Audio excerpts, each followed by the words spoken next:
Hello everybody. Lesson number 8, Useful and Harmful Microorganisms. Today we are going to learn here video number 3, Harmful Microorganisms. Already we have learned Lactobacillus, Rhizobium, yeast and penicillium. These are the useful microorganisms. Now we learn here harmful microorganisms. Okay. We learn here harmful means that causes diseases to us. Harmful microorganism means that causes diseases or harm to us. जे धोकादायक जे micro organisms असतात, सूक्ष्मजीव असतात, त्यांचा अभ्यास आपण या ठिकाणी करणार आहे. For example fungus. Can you टेलमध्ये आपल्याला अभ्यासायचं आहे इथे. Which changes do you notice in leather articles and gunny jute bag during the rainy season. आपल्याला माहिती आहे की रेनी सीझनमध्ये, सध्या रेनी सीझन आहे, यामध्ये लेदर आर्टिकल्स जे असतात म्हणजे चामड्याच्या जे वस्तू असतात, बेल्ट असतो, पर्स असते किंवा शूज असतात, अशामध्ये आणि जे ज्यूटच्या बॅग्स असतात ज्यामध्ये साखर किंवा गहू वगैरे आपण साठवतो ज्यूटच्या बॅगमध्ये, रेनी सीझनमध्ये काय फरक होतो. आणि कारण असते रेनी सीझनमध्ये लेदर आणि ज्यूटमध्ये फंगस ग्रो होतो. काय होतं तिथे? फंगस, बुरशीची वाढ होत असते आणि त्यामुळं त्या ज्या वस्तू असतात त्या खराब होऊ शकतात. ओके. फॉर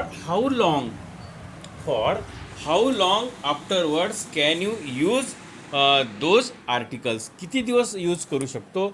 कारण असे आर्टिकल्सचा वापर करणं सुद्धा धोकादायक असते. आपण म्हणजे जास्त वापर आपण करू शकत नाही. Why do these articles not get spoiled during the summer or winter. विंटरमध्ये म्हणजे हिवाळ्यात किंवा उन्हाळ्यात हे जे आर्टिकल्स आहे, आता आपण पाहिले या वस्तू आहे लेदरच्या, ह्या खराब नाही होत, ज्यूटच्या वस्तू खराब होत नाही आहे, कारण उन्हाळ्यामध्ये बुरशीची वाढ होत नाही.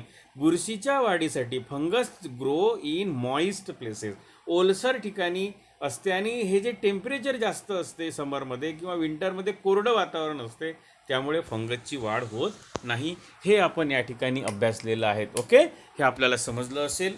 त्यानंतर आपण बघू microscopic spores of fungus. Microscopic spores of fungus are present in air. आपल्याला माहिती आहे की हवेमध्ये सूक्ष्म जे स्पोर्स असतात फंगसचे, बुरशीचे, ते हवेमध्ये फिरत असतात, विखुरलेले असतात. आपण हे सुद्धा यापूर्वी अभ्यासलेलं आहे.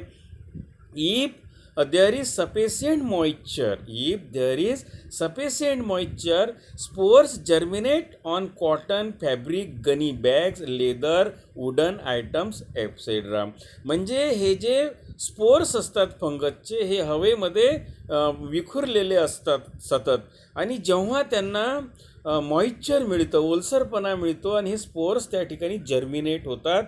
फॉर एक्झाम्पल आहे कॉटन फॅब्रिक आहे, खादीचे जे कपडे असतात, सुती कपडे आहे. गनी बॅग्स म्हणजे आपण आताच पाहिलं की ज्या बॅग आपण याच्या ज्यूटपासून बनवतात. लेदर आहे, चामडं आहे किंवा लाकडी वस्तू आहे. तर ह्या ओलसर यामध्ये बुरशीची वाढ होते, कारण मॉइश्चरमध्ये हे स्पोर्स काय होतात? जर्मिनेट होतात. The fungal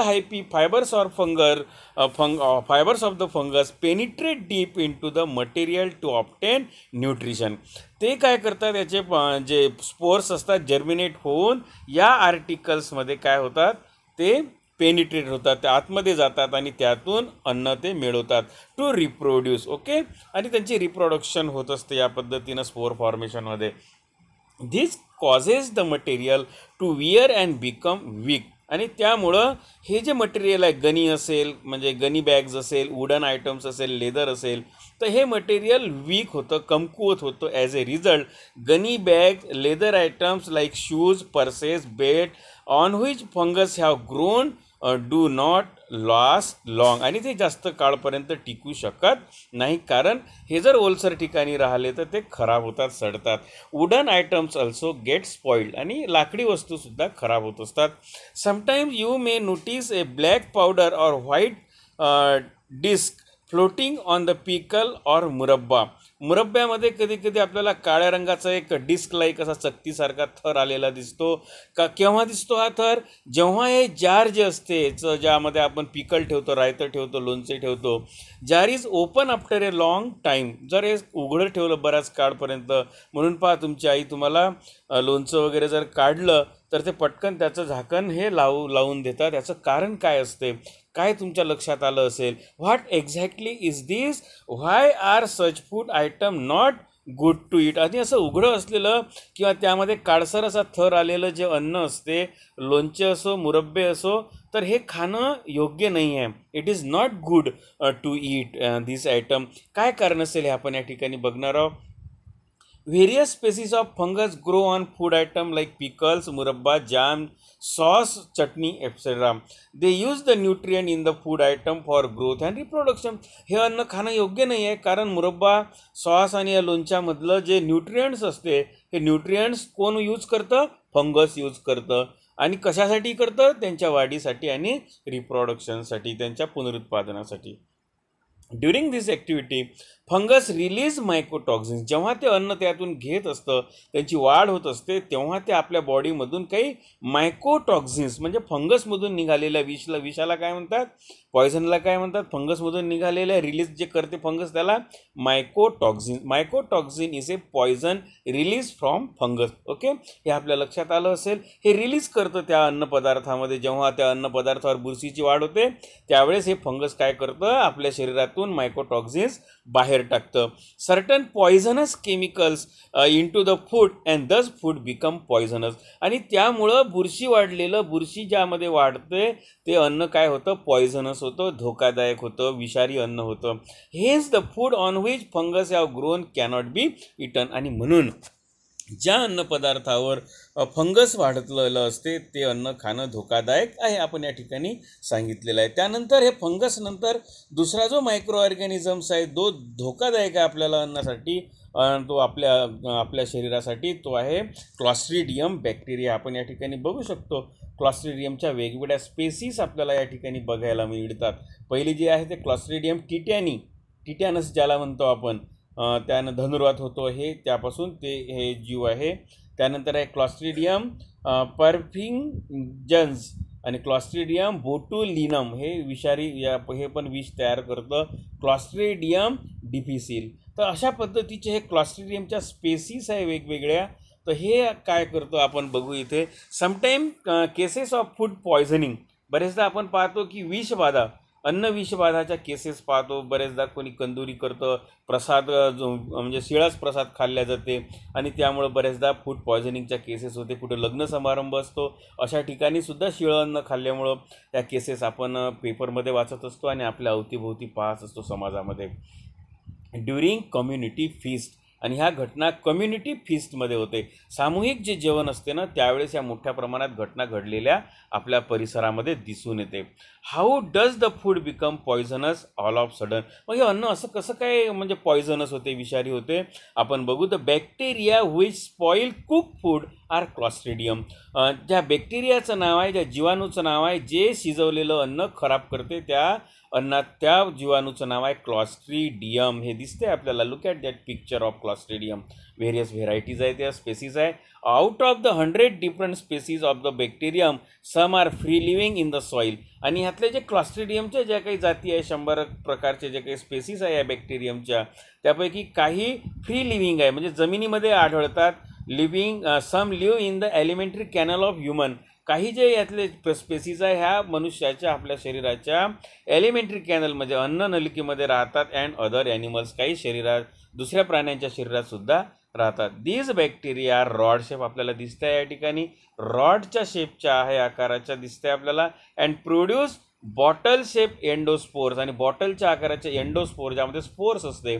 in adverse condition, one special characteristic of this bacteria is that they cannot withstand the normal oxygen level of the air because they grow in anaerobic condition. म्हणजे असं मोकळं वातावरणामध्ये किंवा जिथे जास्त ऑक्सिजन आहे तिथे ते जगत नाही आहे. तर जिथे ऑक्सिजनची कमी असते म्हणजे एनेरोबिक कंडिशनमध्ये हे बॅक्टेरिया जगतात. कोणते बॅक्टेरिया? Clostridium bacteria. आपण या ठिकाणी पाहिलं Clostridium tetani, Clostridium perfringens, Clostridium botulinum, Clostridium difficile. तर अदर आपण पाहू. आपण हे झालं शिजवलेल्या अन्नामध्ये कोणते बॅक्टेरिया वाढतात? क्लॉस्ट्रीडियम. अदर हार्मफुल मायक्रो ऑर्गॅनिझम्समध्ये आपण बघू. Do only the Clostridium bacteria cause illness? नाही आहे, नक्कीच नाही आहे. नुसतं क्लॉस्ट्रिडियमच नाही तर आणखी काही बॅक्टेरिया ज्यापासून आजार बळावतो. Other kind of micro organism like bacteria, viruses, protozoa and fungus are also responsible for different diseases that affect human. मानवाला नुसते बॅक्टेरियापासून नाही, व्हायरस, आता आपण तर व्हायरस पाहतो आहे, कोरोना व्हायरससारखा आजार आपल्या किती म्हणजे लाखो लोकांना त्याचा विळखा बसलेला आहे. म्हणजे बॅक्टेरियाच नाही तर व्हायरसेस आहे, विषाणू आहे, प्रोटोझोआ आणि फंगस हे मानवाला रोग निर्माण करतात. You have learned about the viruses which are smaller than bacteria and can grow and reproduce only in living cell. जसं व्हायरस आहे, व्हायरस हे लिव्हिंग सेलमध्येच जगू शकतात आणि रिप्रोड्यूस शकतात. Let us see how they are harmful to us. And introduction to scientist आपण पाहतो. It was believe that meat get spoiled due to some bacteria. Meat म्हणजे मटन ज्याला म्हणतो आपण. Meat get spoiled due to the some bacteria of the bacillus type but the exact type of bacillus was not known. Van Ermengem prove that the anaerobic bacterium Clostridium botulinum is responsible for food poisoning. या वैज्ञानिकांनी काय केलं आहे की bacteria Clostridium botulinum जो आहे हे food पॉयझनिंगसाठी, food poisoning म्हणजे अन्न विषबाधासाठी कारणीभूत असतो हे त्यांनी शोधलं. Ida Bengtson obtain higher education in biochemistry at Chicago University. She conducted important researches on the toxin responsible for gas gangrene. Gas gangrene जे होत असते ना, जखम, ज्या ठिकाणी जखम होतो आणि त्या ठिकाणी गँग्रीन होते, सडते ती जखम.